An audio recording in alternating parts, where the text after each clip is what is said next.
Hi, everyone. I'm Rachel Vinman, and this is the third leg of my Troublemaker Tour. Today, I am joined by Sophia Pfiffner. Thank you for joining me, Sophia. Thank you for having me. This is really exciting, and I think we should just jump in. Can you tell us a little bit about yourself? Yeah, so I'm a suburban mom who lives in Columbus, Ohio. I'm incredibly passionate about women's organizations. I spend a lot of my time volunteering with organizations that support survivors of sexual assault and that support gender equity. I'm a mother of two, and I've spent 15 years in philanthropy and advocacy and love all things politics. Oh, okay. Well, you're perfect. That's. I can't wait to talk to you. So you're a former Republican. Is that true? Yeah, it's been a very challenging evolution over the last several years.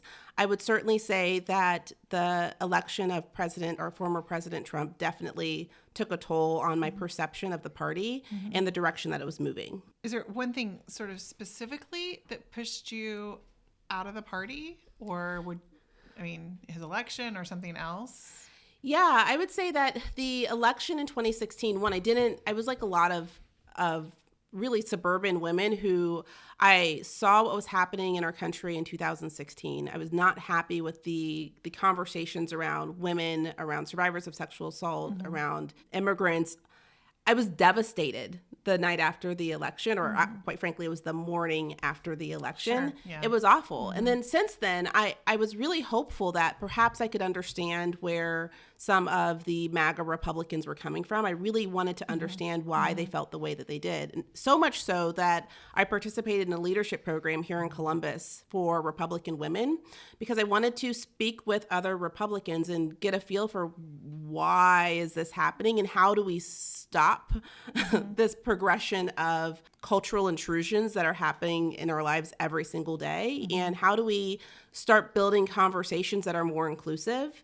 And unfortunately, individuals like myself who are more moderate, I don't feel like we have a place in the Republican Party, especially for the elected officials who would say that they are pro-life in public, but behind closed doors share with me that, well, I'm actually pro-choice, but I can't say that I'm pro-choice and be a Republican right now because I won't win. Their lack of advocacy for humanity has put us in a place where we are today with the overturning of Roe v. Wade, and that was just the straw that broke the camel's back. That on top of everything that's happened, the whole fiasco with Florida and Texas and sending individual migrants who are to Martha's Vineyard, all of it, I can't be represented by an organization that I feel does such damage to humanity.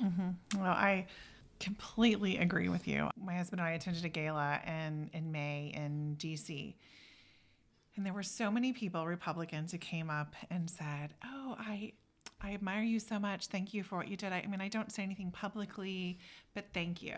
And I just have to walk away. He's a lot more gracious than I am, and he can take it, but I cannot, because that's why we're in this situation, is this lack of, and I don't know why, just so you can pay less in taxes. Honestly, I think that there's a lot of, especially women, I've met a lot of Republican women who feel the same way that I do, but are timid to use their voice and to say anything about it, especially women who are running for office. Oftentimes I'll meet women who are more moderate, but will say, well, if I say anything, then, the party won't support me. Or if I say anything, then, I really can't prevent, bad, campaign ads running. I am so done with women not utilizing their voice in every single space, because when we don't speak up, people will take our rights away. And I'm not okay with that. I also find women are really intimidated. A lot of women are intimidated. Their husbands buy into the idea of intimidation on their behalf, and they're swayed by it. Like speaking out and saying, this isn't right. They can't bring themselves to do it. And I find it so upsetting, because if we did it in numbers and if more people did it, the fear wouldn't be there, because they wouldn't have so many individuals to attack. It's easy to peel off people and attack them individually. But if everyone, or there's a group of people saying it, it's much more difficult to do that. And I think that's what we kind of have to do, is show them in numbers.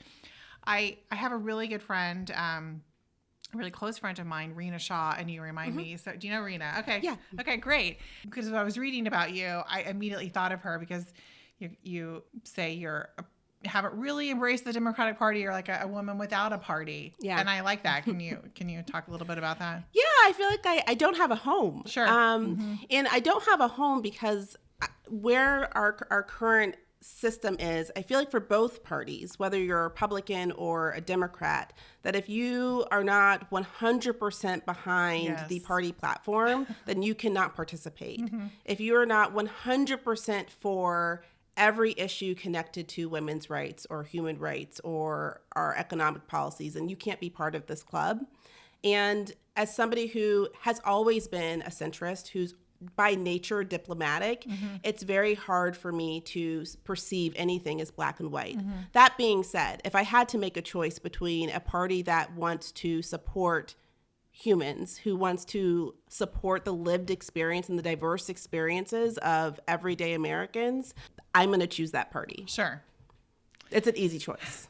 I identify with this a great deal, and I've actually written about this, about not being accepted. And people continue to tell me that I'm only here because of what happened to my family. And that's an easy thing to say to me, but I'm like, what are you saying to other people who also changed their mind? And I often say, like, I didn't leave the Republican Party. They left me. I didn't change. Yeah. I'm still who I am. They're the ones who changed. And I didn't have a political awakening. They just kind of became crazy. And I don't feel like, I mean, yes, we've all had different experiences, and that informs us as we get older, as we have different experiences. Our views on a lot of things change. But I don't think that's what happened with me and the Republican Party. Yeah. But do you want me here to fight on your team or not? Because I'm here and I'm willing to work. And it's really frustrating when we say that. And as I've been on this tour and talked to so many women, they're new to politics in general. And I'm like, you can't put them down because they've never done this before. Yeah. Embrace it. Just be happy about it. Do you feel this way a lot? Or Yeah, have you seen it as well? I see that in many different sectors, whether it be politics or philanthropy even. I think that there's this perspective that if you don't understand everything about it, then you can't be part of our club. And I think that life is a journey, philanthropy is a journey, understanding human issues that impact I hope that people do not feel the same way about diversity, equity, inclusion training as they would in 1952. I hope that we've evolved. I hope that in 2052 that we've evolved even further towards a place of inclusion. And I hope that there are more leaders that will, in parties and organizations, that will embrace women like that who are just on a journey and trying to understand and do their best. You mentioned that the Republican Party left you, and I wholeheartedly agree. When I worked in Washington, D.C. in the mid-2000s, I remember Michael Steele was the chairman of the party, and they were really doing some tremendous things around diversity, equity, and inclusion, trying to embrace younger Republicans, more moderate Republicans, and diverse Republicans into the organization. And it's really devastating that the great work that he was leading has completely backslid. And by backslid, I feel 50 years with the election of President Trump and the individuals who continue to remain silent and not stand up against him. Yeah, I've had these conversations with Michael and Rena because we are all on the board of Renew Democracy together, fighting for democracy. And they both being, not white, they have this perspective. And I have to say, as a white suburban woman, this is another place where it's hard for me to enter a conversation and when I'm trying to learn and be better and be an advocate, but it's not my lived experience. So I make a lot of mistakes. I make a lot of mistakes every day in everything I do.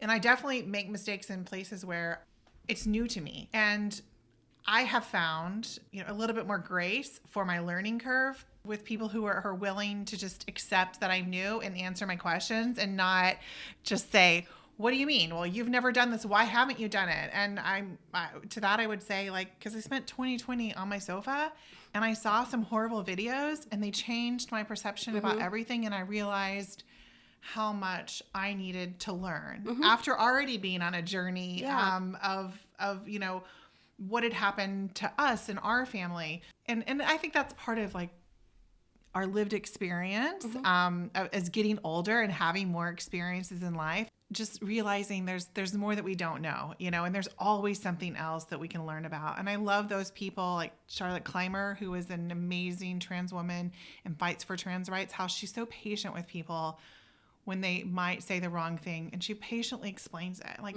I know you want to be an advocate, but this is not how. The grace in that, when she's fighting it from all sides every day, but also having patience with people who don't quite get it, is so beautiful and a great example. Yeah, I think that we could certainly use a lot more grace, kindness, and empathy. Yeah.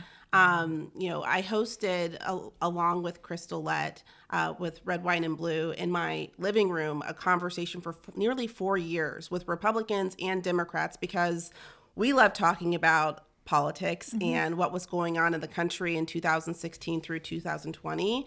And what I realized from all of those conversations, regardless of where people stood, I felt that if you lean into love, if you lean into listening with an open mind, that more likely than not, you'll find that you have a lot in common and that you can bring people along on your journey. And that's my goal with a new project that I started, Brave Philanthropists. I really want to make sure that women feel comfortable in the space of philanthropy and advocacy and fundraising, because as somebody who's spent a lot of time in that space, I feel like that's one thing that I can do as a suburban mom to help more women find their voice.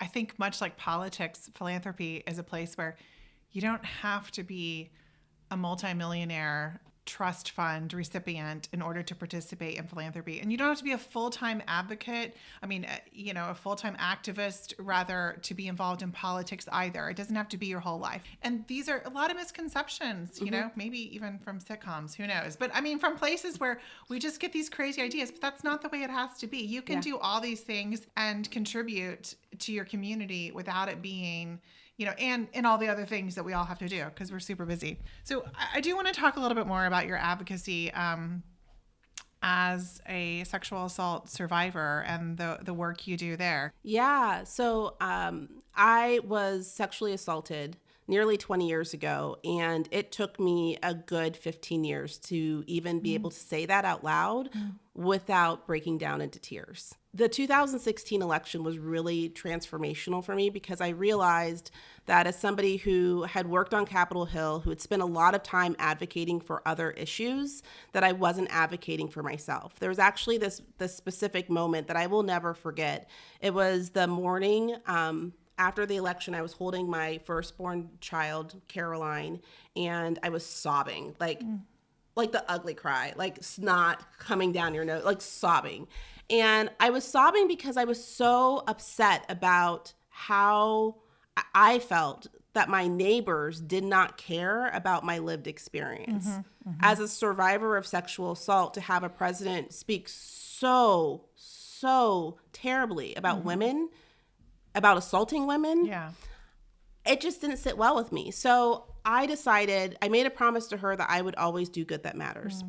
And to do good that matters, I really needed to do some healing. So I spent a good amount of time working with a therapist because I wanted to be able to advocate for other survivors of sexual assault. I like talking about policy and legislation. I know how to do that, but I wasn't doing it for survivors of sexual assault. So I spent quite a bit of time in therapy, understanding and healing from the experience that I had. And then I started reaching out to every single women's organizations in Ohio and every single rape crisis center to see how I could get involved and how I could help them. And from that, I had an opportunity, or have had several opportunities, to provide testimony on some really key pieces of legislation in our state to help sexual assault survivors have the funding that they need to receive the services that they need to heal, and then also to prevent sexual assault from happening. So legislation like Erin's Law, which helps educate teachers and children about appropriate touch, which is so important because as a child, there was no word for rape in my household. I'd never heard what that was. I didn't know that that's what happened to me when it happened. Children should know what appropriate touch is and what appropriate touch isn't. And I'm really thankful that I've been able to do a lot of advocacy work in that space to help other women and girls. So I know in Ohio there are some proposed bills in the state legislature right now, divisive concept bills that would make it illegal or, ban these kinds of conversations and this kind of education. I can imagine how you feel about it, but what is the work that the groups you are doing? What kind of work are you doing? What's the approach that you have? Yeah, it's really hard. I'm just going to be honest, it's really hard because even as a survivor of sexual assault, when I speak to other women or other organizations or just the general public about my experience as a sexual assault survivor, even before we get to legislation, there are preconceived notions of what it means to be a survivor of sexual assault. There are questions that I receive about, well, are you sure that is that really assault? How do you know you can believe the 20 plus women who are currently pursuing litigation against Deshaun Watson? We have a culture that does not support women or believe women. So I'm not surprised that there are legislation that's being proposed in the state of Ohio that does not support women. When there are bills like that, the best thing that I can do and that other women continue to do is to build partnerships, build alliances, try to share the stories and messages of survivors as much as possible, and to help people understand that if you want to support women, sometimes it's not just volunteering, it's making a financial contribution to organizations that are supporting social change. It's writing your elected official, sending them an email, giving them a phone call, and letting them know how you feel. So when they go up to support a piece of legislation or vote against it, they know that they have the community behind them. And I know you talked about going through therapy and learning, how to be able to talk about it so that you could advocate for it. I do think it's really important that we talk and share our experiences, whatever they are, because it's very powerful for victims of any kind to share their first person testimony and their experience for a lot of reasons. But by doing what you're doing, it also gives other people permission and encourages and inspires them to share their story. And that is extremely powerful. And I think women have a very unique ability and opportunity to share in a personal way, and it does reach and touch people. I especially admire the work you do in helping people, victims of sexual assault, to find that therapy, because we know it isn't free. We know it isn't easy. And that's probably a really important part of your work. Yeah, I speak quite extensively about seeking justice because for me, going through the traditional legal system was not an option for a multitude of reasons. And for a lot of Black women like myself, the justice system might not be the right solution for them, and healing comes in multiple forms. And for me, advocacy is my healing method. It's what I do to heal, and it's why I speak out. But for others, it might be something where it's not necessarily speaking about their experience. Perhaps it's creating art about their experience. And I think all of those things are so valid and so important. There's not a one size fits all to almost anything in life. I totally agree. So let's talk about the midterms. Yay! We talked a little bit before. We have different levels of hope and optimism exist, I think, even among people that work in the same space. So how are you feeling? What are your thoughts on the midterms? I'm really nervous. Yeah. I'm just a mom with a megaphone here in Ohio, and I am trying to do everything I can to educate my neighbors and my friends to talk about the election, to let them know that it's happening, to make sure they're registered to vote, which is so important. But I'm nervous because as somebody who likes data and polls, you know that the polls and data can be wrong.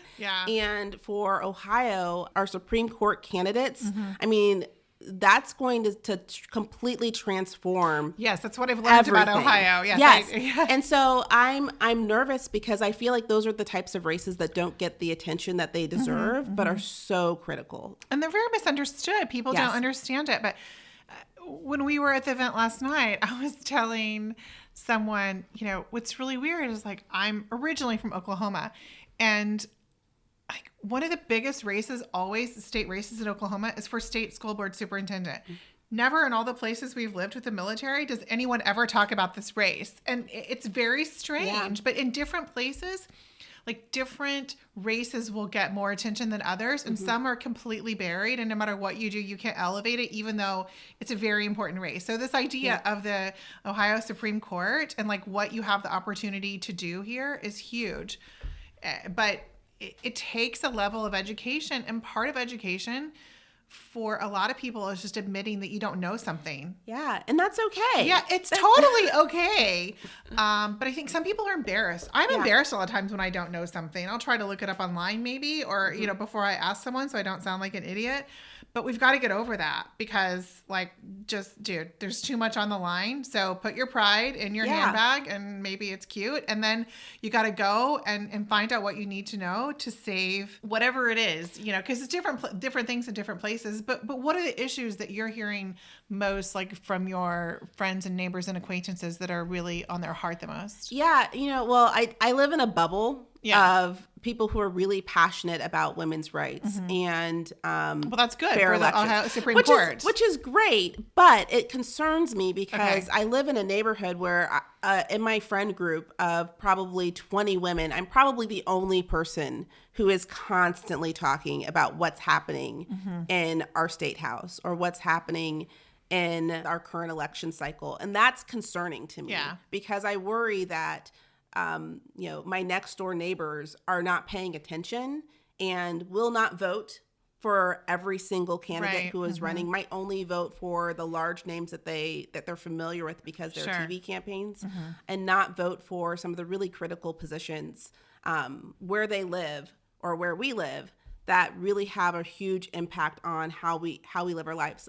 And Central Ohio School Board is also a huge deal. And I know that there are several school districts that are passing rules that prevent, you know, transgendered kids from living their full lives, from supporting diversity, equity, inclusion training, which is so critical. Well, there's a couple of bills that are before the House right now in Ohio that are deal specifically with these issues. Yeah, it makes me very concerned, and it makes me want to speak up as much as I possibly can because the decisions that these individuals are making are so impactful to our everyday lives, and I'm not willing to be quiet. So what do you say to someone who, you know, may have this sort of evolving views on, let's say, abortion rights or abortion access? Yeah. So issues like abortion, I think, can be because of all of the reasons of the 50 plus years that we've been talking about it in a very public way, can be really divisive. I feel that the best way that I can have that conversation is by sharing my own experience. I truthfully thought that if you were pro-choice, you were pro-death. I grew up in a very conservative, evangelistic household where we did not talk about sex. There was no pro-choice. You were only pro-life, and there were no other alternatives. As a mother, I didn't realize what it would be like to be pregnant and all of the steps that you have to go through to get pregnant and to maintain a healthy pregnancy. I just had no idea. I was completely misinformed, and I relied on the thought leaders within my community to shape my opinion. It wasn't until I had a meeting, specifically, it was a meeting to talk about a state PAC here in Ohio to support women who are running for office. It's called the Matriots. It's really cool. But I was asking them, why do the candidates have to be candidates that support bodily autonomy? Like, why can't it just be about the economy? This is in my Republican days. And someone very sharply turned over and said, I am not pro-death. And I was like, oh, I don't know why that moment was a moment that made me really pause and think about my stance on being pro-choice or pro-life. But it made me think, and I spent several years really thinking, like, what does it mean to be pro-choice? How can I really support women, and what does that experience look like? But knowing that I couldn't even go to my doctor to confirm that I was pregnant for a very much planned pregnancy until 8 weeks makes you pretty furious when you have legislation that says you can't get an abortion after 6 weeks. Right. It's unfathomable. It's for all the reasons. No, I completely agree. I watched a focus group earlier in the spring, and they were Trump 2016 and Biden 2020 voters, and they asked them all what was the most important issue to them, and they all said the economy. And then the moderator said, what about abortion? They're like, oh, yeah, definitely abortion rights, abortion access. No one wanted to say it first. Yeah. Do you find that is true about, or is it getting more comfortable to talk about it? No, so if I'm in a very progressive circle, then yeah, it's totally okay to say, no, my experience as a Black woman is very important to me. And those are the issues that I'm going to prioritize and focus on. When I'm in conservative circles or Republican circles, oftentimes it's leading with like, well, of course, yes, these human issues are important, but really it's about the economy. It's about small businesses and taxes, which I'm all here for. Yeah. I'm very supportive. I think that there's a lot of good that comes from free enterprise and capitalism. However, you cannot have capitalism without humans. Yes. And for me, I feel that if humans do not have the autonomy and the capacity to live freely, then we do not have capitalism. So I like to I intentionally in those circles prioritize my support for women and for the lived experiences of my neighbors and myself, because you can't have small businesses if people you can't plan for when they want families or plan when they want to start a business. It just doesn't happen that way. How do you think your experience or your perspective as a Black woman influences your politics?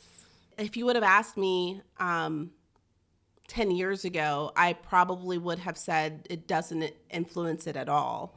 But 10 years ago, I would have been, earlier in the show, we talked about being the timid woman who sees things happening, knows that it's not okay, but isn't comfortable utilizing their voice. My Blackness, my experience as a first-generation American is everything to me. It's very much shaped some of the most pivotal moments of my life.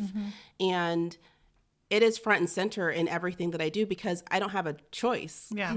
When I walk into a room, you know that I am visibly, by many indicators, Black. And by many indicators, I think many people would assume, and I present myself as such, as female. And those two things, living in the United States, it's everything. I can't even, it's everything. What do you wish that politicians understood better about women of color that they're missing, maybe? Everything.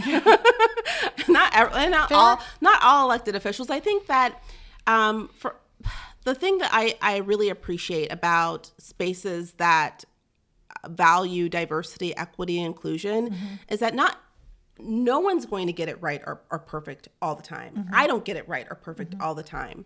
But they're willing to have the conversation and willing to acknowledge the intersectional experiences that I have as a Black woman or as a Black survivor of sexual assault and being believed and heard.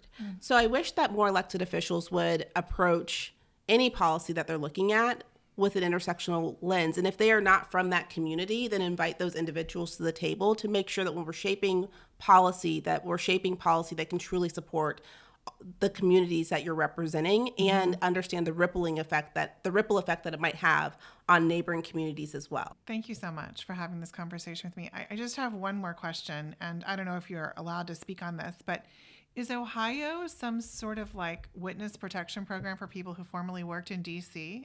and then they just move here? Because I'm kind of getting this impression that you guys all moved to Ohio there's Katie Paris, there's Crystal here. We're doing this in her home, and she works in D.C. occasionally, and you as well. Yeah. So what is the connection? I would just say that Ohioans are really passionate about their communities in all the best and worst ways. Okay. When you're young, you feel this great sense of pride for your small town or your city, and oftentimes that lends itself to doing everything you can to support that community and to build it up. And for me, that took me to living and working in Washington, D.C. and spending an entire career dedicated to service. And I'm just really thankful to do that. Well, thank you. And thank you for your service. There's so many ways to engage in public service. It is a passion for my husband and I both, and we both like to advocate for that in many different ways, whether it's your full-time job or your part-time gig, but that we all engage, meet our neighbors, and realize we're part of something bigger than ourselves, and our community, our country, all of it. We're all in this together, and we got to figure out a way to make it work, and we can all row in the same direction. But thank you so much for sitting down and chatting with me, Sophia. Oh, thanks for having me. Yeah.